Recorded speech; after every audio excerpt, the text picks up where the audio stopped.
Hello, Grimdark enthusiast. As you would probably know, the Warhammer franchise, be it sci-fi or fantasy, is built off of decades of lore and world building.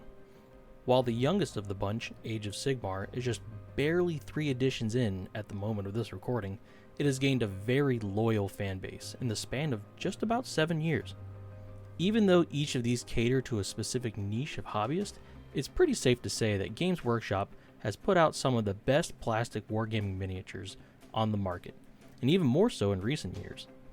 However, in terms of plastic model kits, Games Workshop has arguably been treading water in second place compared to the plastic injection geniuses at Bandai.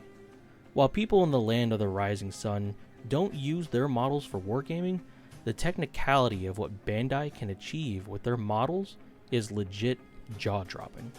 You ever see an entire articulated limb printed right on the runner? Don't think so. While some of you may be saying, they cater to different markets, Idort. First off, I'd say, damn man, you ain't gotta be so hostile. Thought we were all friends here.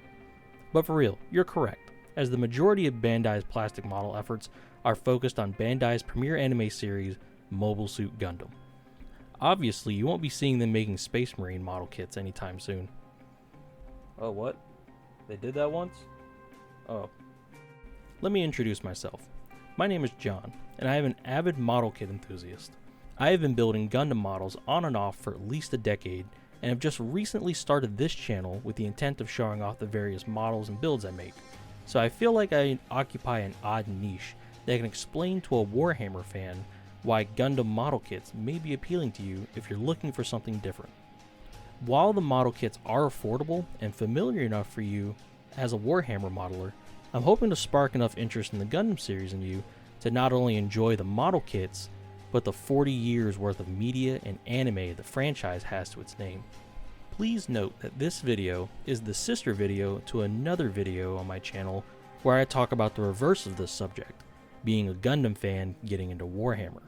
If you happen to either be that demographic or know a friend who is, I encourage you to watch that video or send it to your friends so you can both potentially enjoy what each franchise has to offer. Before we get too deep into Gundam, let's talk about you. Let's assume you know the basics about Warhammer. Maybe you've been playing for a few years, maybe you just assembled your first kill team. Either way, you know how to assemble miniatures. You most likely have these items laying around: a crafting knife, some side cutters, sandpaper of some kind, super glue, and plastic glue. If not, well, I'm not really sure how you got here, but there are plenty of great tutorials floating around YouTube. Regardless, you've assembled a model kit before, and you have no clue what a Gundam is, so let's start with the very basics here.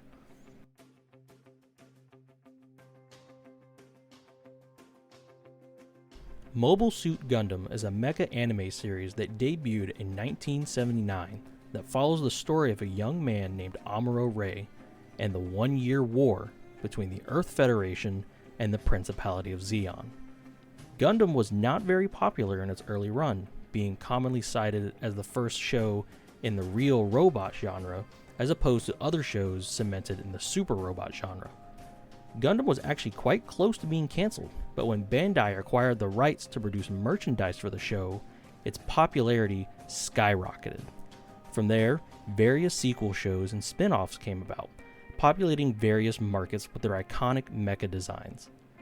While discussing the series in depth is not the focus of this video, I feel that there may be some people watching who are interested in Gundam beyond the model building, as much like Warhammer, the origin of a mobile suit or a character can greatly influence one's attachments to something. Just as fans of Warhammer Dawn of War may hold an attachment to the Blood Ravens, going on to build their own armies, fans of the show may go on to build their own personal favorite Gunpla model due to that mecha have a striking design or being piloted by a favorite character. Due to this, we will briefly touch on the anime series. If you're just here for models, feel free to use the time codes to skip this section, as even though my aim is to be brief, I will most likely fail to achieve any sort of brevity here. But by God, I will try.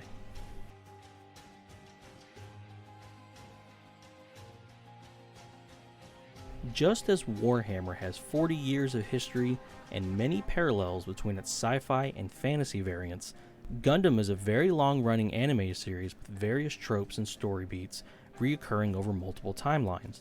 Yes, timelines, but don't worry, there are no Marvel multiverse shenanigans to deal with.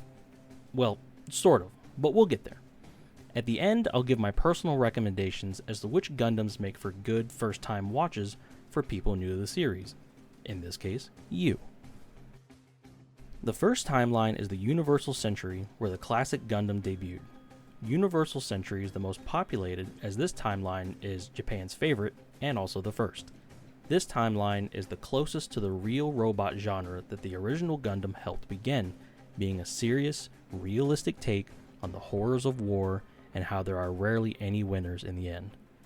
The Universal Century starts with grounded stories like 8th MS Team and Stardust Memory, but noticeably creeps into higher levels of weird anime tech bullshit as the UC goes on. But due to the extensive world building, thanks to being the most populated timeline, it doesn't feel out of place. The main entries here consist of the original Mobile Suit Gundam, 8th MS Team, 0080 War in the Pocket, 0083 Stardust Memory, Mobile Suit Zeta Gundam, Mobile Suit Double Zeta, Char's Counterattack, Gundam Unicorn, Gundam F91, Gundam Reconquista in G, and Victory Gundam. Most of the entries I just listed can be jumped straight into just fine, although Zeta, Double Zeta, and Char's Counterattack are mostly successive sequels to the original, so you do benefit from starting at square one. The After Colony timeline is probably the most familiar to those of you who watched Gundam on Toonami back in the good old days. After Colony's only residents are Gundam Wing and its movie counterpart, Gundam Wing Endless Waltz, and focuses on the fight for independence between various space colonies and the United Earthsphere Alliance. If you've had any kind of small exposure to Gundam and live somewhere in the Western world, you've probably recognized at least one of the leading characters, or at the very least, one of the now iconic mobile suits. Gundam Wing is a very common entry point for Western Gundam fans, and while I think it's a bit overrated, I'd have to agree. It's a good introduction to the Gundam formula of political intrigue, with giant robot fights flavoring the taste. Another timeline that may be familiar with Toonami regulars is the Cosmic Era, consisting of Gundam Seed and Gundam Seed Destiny, its sequel. If you watch the original Gundam, Seed will feel very familiar to you, with a young Kira Yamato being thrust into the war between the Earth Alliance and Zaft, just as Amuro was between the Federation and Zeon.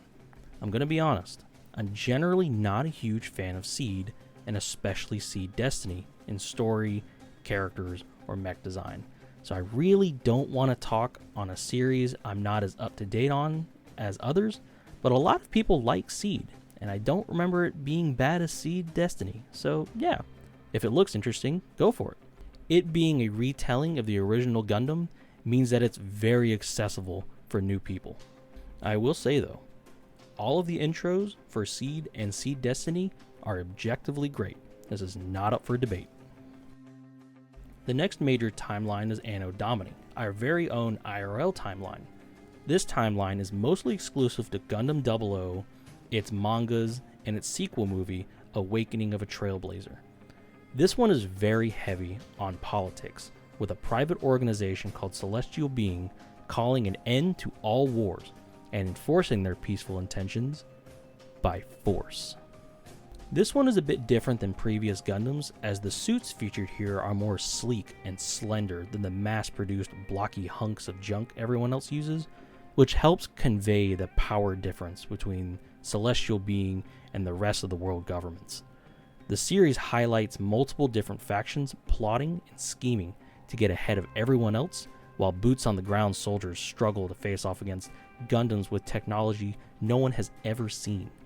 However, as the story progresses, you get to see the tech evolve as the arms race progresses, with Season 2 being a noticeable jump from Season 1 and leveling the playing field, with the movie just kind of getting a little crazy with it, to be honest. Think of Season 1 like this, then Season 2 is this, then the movie like this. Sorta. You get the point. Gundam X is the only Gundam show in the after-war timeline. It depicts a civilization struggling to recover after the 7th Space War destroyed much of the planet. Civilians are stumbling into ownership of military-grade mobile suits, while organizations try to run as peacekeepers, all while the old government rises from the grave to try to exert control on the Earth again. It's a volatile mix of robots and butting heads, which goes about as well as it sounds like it would. Very much recommended. I love the mech designs. The advanced generation encompasses one show, Gundam Age, and its multi-generational storyline across multiple seasons covering the 100-year war. What starts off as a spiritual retelling of the original Gundam following the young Flit Asano progresses into a story spanning across the decades as Flit, his son, and eventually his grandson all join into the war against the Vegan separatists. I love stories that go through familial generations like Castlevania, so this one was a nice watch, even if it did have some slow spots. But, like I said, it's a spiritual retelling of the first Gundam, so it's very accessible for those who want to watch it. Future Century is the home of G Gundam, which is hands down the black sheep of this entire franchise. As everything else is real robot, G Gundam rests comfortably in Super Robot. In the distant future, humanity has migrated to space colonies, leaving the unprivileged to fend for themselves on a rotting Earth. The colonies, in an effort to eliminate war, elect a single Gundam fighter to participate in the Gundam Fight, a worldwide battle royale, with the best performing fighters moving on to fight in the final Gundam Fight tournament. The winner wins the right for their country to rule all the other colonies for 4 years. Think of it like a boring government meeting, but the outcome is decided by whoever the winner of Mortal Kombat is, but the only character you're allowed to play are the cyborgs. Like I said, Super Robot compared to Real Robot. But personally, Gundam really likes to stick to their tropes hard over the years. How many times have I said so far that a Gundam show was just a retelling of the first Gundam? G Gundam breaks away from the tired tropes of Gundam without straying so far as to make it unrecognizable, and while the content on screen can sometimes be hard to take seriously, seeing giant mecha jump around and fight like Dragon Ball characters, this is a serious show at its core. People get double-crossed, murdered, backstabbed, and yeah, your country might be a bit of a stereotype, like this Gundam just having a giant sombrero.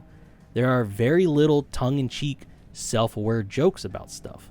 Like, don't get me wrong, G Gundam is 100% guilty of the weirdest fucking Gundams in the whole series. But unless you're super thin-skinned, it doesn't really feel offensive because, I don't know, it feels like it's not like the end of a joke. Like, even the fighter for Neo Mexico, whose Gundam has a giant sombrero on it, no one laughs at the sombrero or anything, and the character himself is actually really cool. I don't know, man. Like, I'm half Filipino.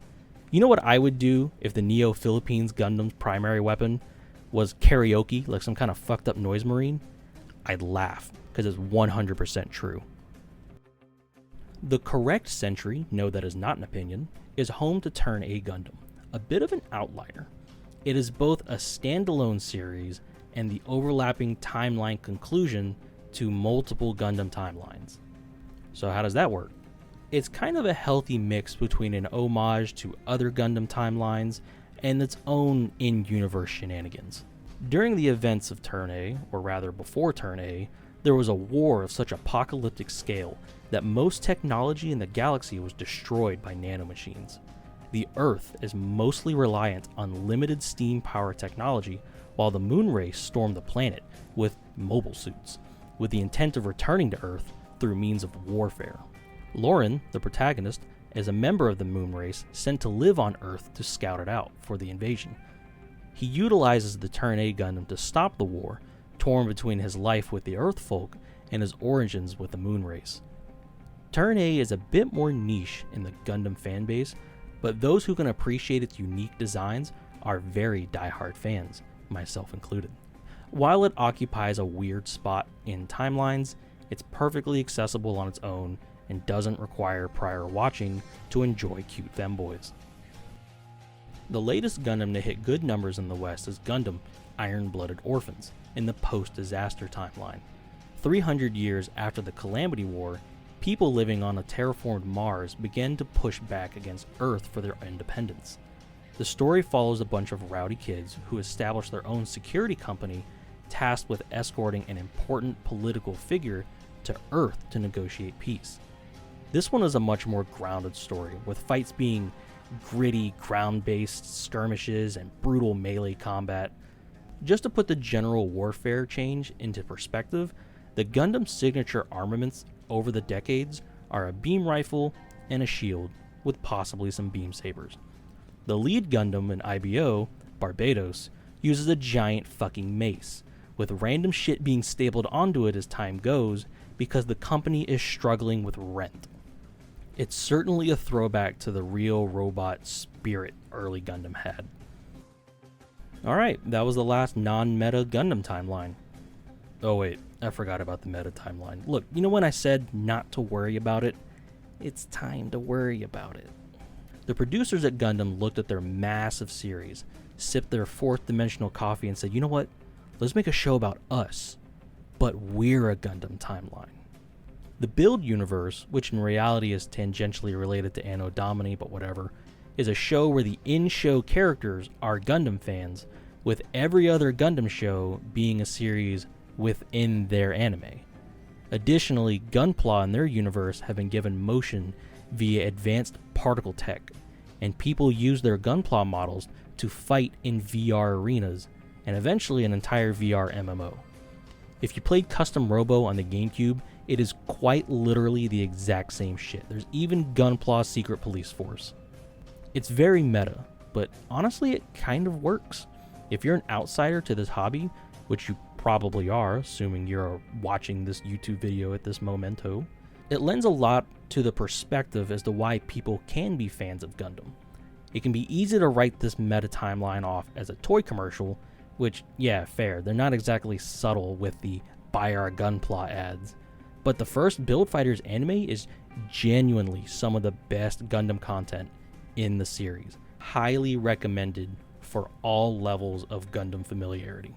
Except Build Fighters Tried, that one sucked. Okay, that took way too long, so let me wrap up this section with my personal recommendations. If you want the raw Square One experience, watch the original Gundam. If you don't mind starting in a meta timeline or want your show to feel like Yu-Gi-Oh!, watch Gundam Build Fighters. Yes, we have Gundam games on motorcycles in this anime. If you want to jump straight into the nitty-gritty realism, or you play Imperial Guard, especially Katachan, start with 8th MS Team. If you want that nitty-gritty realism but also severe depression, watch War in the Pocket. If you were born in the early 90s and don't mind a bit of political slog, and or spent hours arguing about boy bands, watch Gundam Wing. If you did the same but in the early 2000s, watch Gundam 00. If you like dull light shows or you play Tau, watch Gundam Seed. There, I made the Tau joke, I'm sorry. If you really hate yourself, regardless of army, watch Seed Destiny afterwards. If you want to watch the fancy eye candy show, watch Gundam Unicorn. And if you want a very unconventional Gundam where a giant samurai robot and the other Planeteers have a straight-faced ideological conflict with literal Satan then beating the shit out of each other hot blood wuxia style, watch G Gundam. Oh, okay, that took way too long. Let's talk about some fucking models already.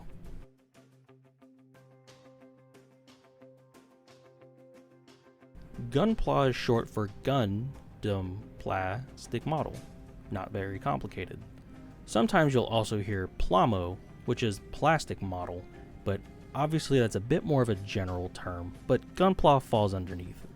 While 90% of their Gunpla range is dedicated to the mobile suits and Gundams that star in the respective anime, there are kits for more niche parts of the Gundam universe.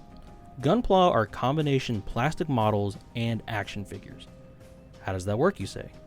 Gunpla joints utilize soft ABS plastic sockets called polycaps that, when joined together with various subassemblies, give the model a range of articulation akin to or superior than Figma's or other action figures. This articulation gives Gunpla a wide appeal, as casual demographics can focus on Gunpla as a build-it-yourself posable action figure, while more serious modelers can focus on modeling techniques that share a lot of ground with hardcore vehicular modeling. Things like plastic tanks and Gunpla both feature plenty of flat paneling and are about the same size anyways. But speaking of size, clever transition.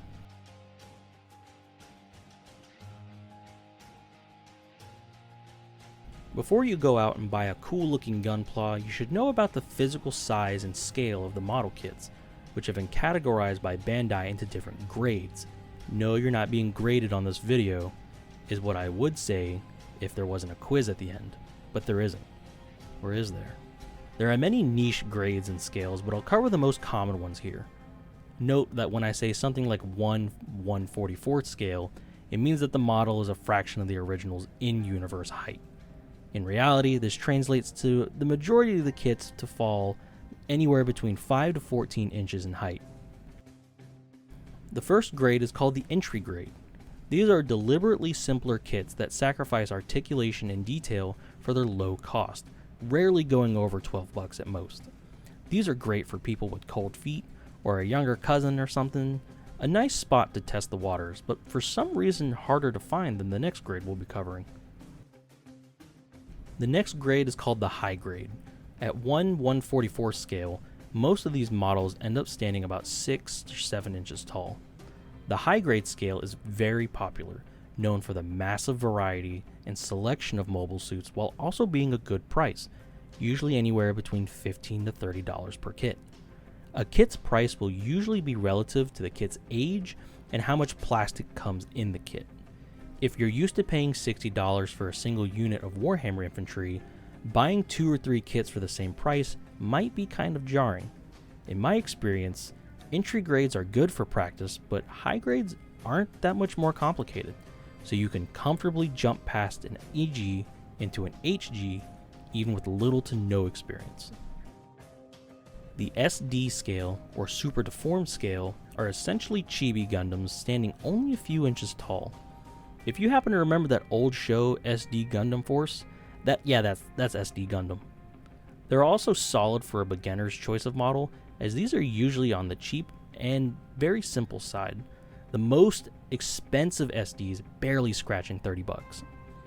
SDs are very easy to assemble and have a large selection of mobile suits and some exclusive SD only designs, ranging from classic UC suits to whatever this over-designed garbage is. In this case, SD stands for Steamy Dump, but nevertheless. SD kits are smaller than normal, maybe about 4 inches on the reg.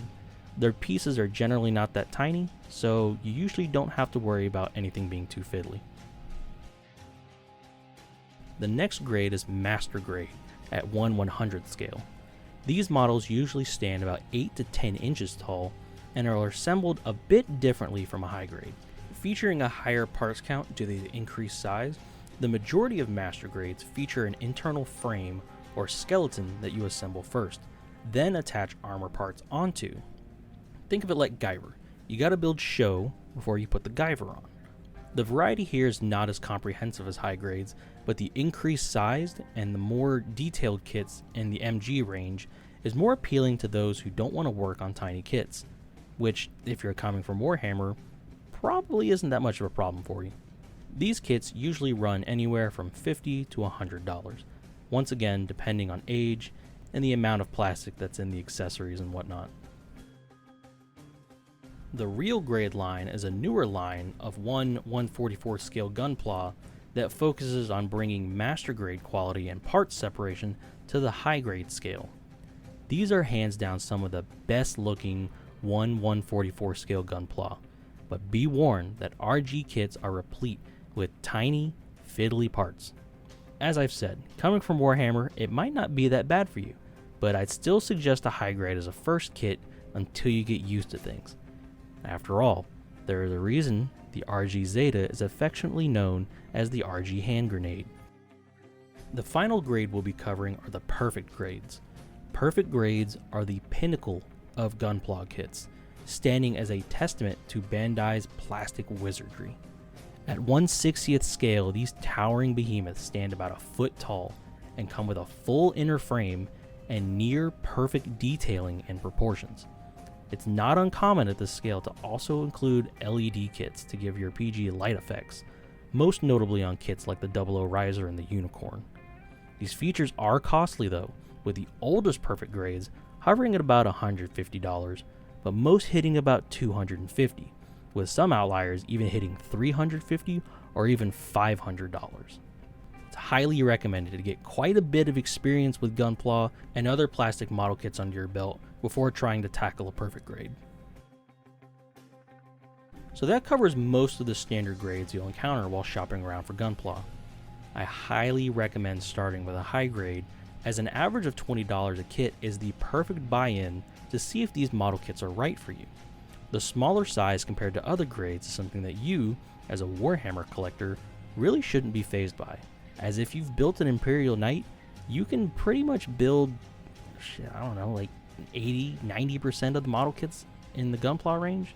That being said, if you are interested in the larger scale of a master grade, it's still not that much more pricey.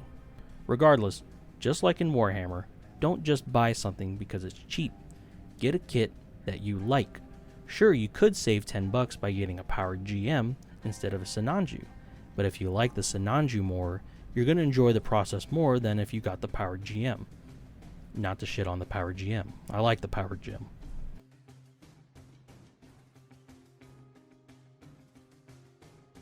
Now to actually building the Gunpla. For this example, I'll be building a high-grade grimoire from Gundam Reconquista in G. When you take everything out of the box, this is what you'll see: the instruction book and multiple sprues. In the Gunpla scene, these may also be referred to as runners or gates. I'll be calling them runners out of habit. There's a bit more going on in there in general, but we'll keep going. The first thing you do is check the runners for missing parts. This is easy, as each runner is labeled with a letter to make identification quick, which you can compare to the runner overview usually found in your instructions. You'll also get a small runner of flexible plastic, usually in gray and covered in odd shapes and bits. These are your polycaps. They are essential to assembly, but sometimes they print one set and use it across a bunch of kits, so don't freak out if you end up with extras. If you stay in Gunpla for a while, you'll have like 9 million of these things anyways, so. From there, it's honestly just following the instructions to assemble the model. These are usually in Japanese, but just like Warhammer, it's all picture-based. Find the part you need for the step you're on, snip it out with your clippers. In Warhammer, you snip off part of the sprue, slice off any leftover bits, and sand it down, and it's mostly the same in Gunpla. If you aren't painting your Gunpla, you're usually trying not to damage the part as much as possible, as you can't cover up any mistakes down the line with filling putties or paint. With larger, smoother surfaces being more prevalent here, any damage you inflict on the model components are accentuated much more in the final assembly. Remember, your final product is usually at least 6 inches tall, so minor mistakes are a lot harder to hide. The common tactic here is to cut the part out far away from the piece, come back in and snip off enough to leave a little nub. From there, you use various sanding grits or your knife to sand away the nub that was left behind, moving to higher grits to polish the piece smooth if desired. People do it this way to prevent damage to the piece from dull clippers. This is also why you see premium products like God Hand clippers, which mitigate part damage, which minimizes cleanup. Whenever you get all your parts together, you're ready to assemble it. Gunpla is easy for people to get into because all the parts are push fit in assembly and don't require glue to put together. This applies to any kit from high grades up to perfect grades. Although if you want, you totally could use some plastic cement to close up any gaps or seams you deem unfit to live. Some pieces with articulation require you to place a polycap in the part before you snap it together, so be mindful of that. And that's it, really. Besides some small technical knowledge, assembling Gunpla is really that easy, and that's similar to Warhammer. You really don't have to worry about removing mold lines, as most kits either don't have mold lines or have minimal amounts of them, and glue is entirely optional. Even then, it's minimal, maybe a loose V-fin or a loose panel or something. You'd honestly be surprised on the quality that you can get even with a straight assembly. Like I said, it's really easy for anyone to get into at all price points. I've been building Gunpla on and off since I was like 6. You technically don't even need a crafting knife, just clippers and sandpaper. So it's the perfect option to give a little kid like, hey, here's a sanding stick and some old nail clippers. Go nuts, kid. Let's say, for example, you are not a 6-year-old, as I imagine a large portion of you are. Let's say you want to go a bit beyond basic assembly. You do a bunch of conversions for Warhammer and you want to make a custom Gunpla. Is it doable? Is it easy? Yeah, actually, it's really easy. The systems of polycaps and ball joints make it so that it's really easy to just slot one kit's arms onto another's bodies, although you can run into some compatibility issues with the age of the kit. No, not the Gundam age kits, the age of the kits. With the release of Gundam Build Fighters, a show that heavily encourages the idea of making your own custom Gunpla, they've even begun to release accessory sets ranging from weapons to special connection converters, making it easier than ever to mash 2 kits you like together. Bandai has also slowly been moving most kits towards a standardized polycap set, and these days most kits are fully standardized, making conversions fairly simple. Unlike Warhammer, there's not a lot of green stuff work in Gunpla, with most scratch builds being made of styrene sheets, brass rods, with, milliput to kind of fill in any gaps. Scribing and scribing tools are also very prevalent as well, as Gunpla have a lot of flat areas that you can utilize to scratch in new panel lines. Now let's talk paints. Quite frankly, the miniature wargaming scene is kind of in its own little world when it comes to painting. While most people hand brush on acrylics, which is doable and fine, that's what I do as well, many people in the Gunpla scene will opt to use an airbrush, which has a clear advantage on larger surfaces, or at least a spray can if they don't have one. There isn't a whole lot of brushwork in Gunpla, the majority of it being masking and airbrush work, so if you do a lot of that in Warhammer, you'll fit right in here. Any kind of freehanding experience that you have in Warhammer as well will usually transfer over to Gunpla if you want to sketch on your own kind of custom emblem. People who build Gunpla and expect to handle their Gunpla a lot will also sometimes opt to use enamel or lacquer paints instead due to their increased durability. The same airbrush is commonly used to apply varnishes as well, the most common being a matte varnish to make a model look less toy-like. A lot of advanced modelers will treat their Gunpla like tanks, calling back to the real robot genre that spawned it all. Salt chipping, weather pigments, battle damage, oil washes, the works. Some even take it a step further with beautiful dioramas, dipping into areas like model train scenery construction. With such a basic assembly process, modelers are free to take the hobby as casually or as seriously as they'd like.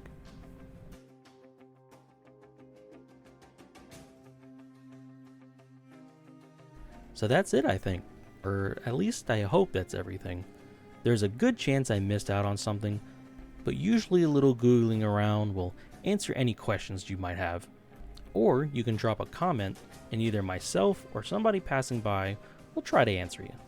I hope I've inspired some Warhammer fans to peek their head into the mountain of Gunpla media available and check out the wonderful world of Gunpla. Gunpla is seriously fun, and I hope this helps give direction to those who have been interested but never quite pulled the trigger. So if this did help you, consider sending it to somebody else to help them out as well. Thank you for watching, and have a great day.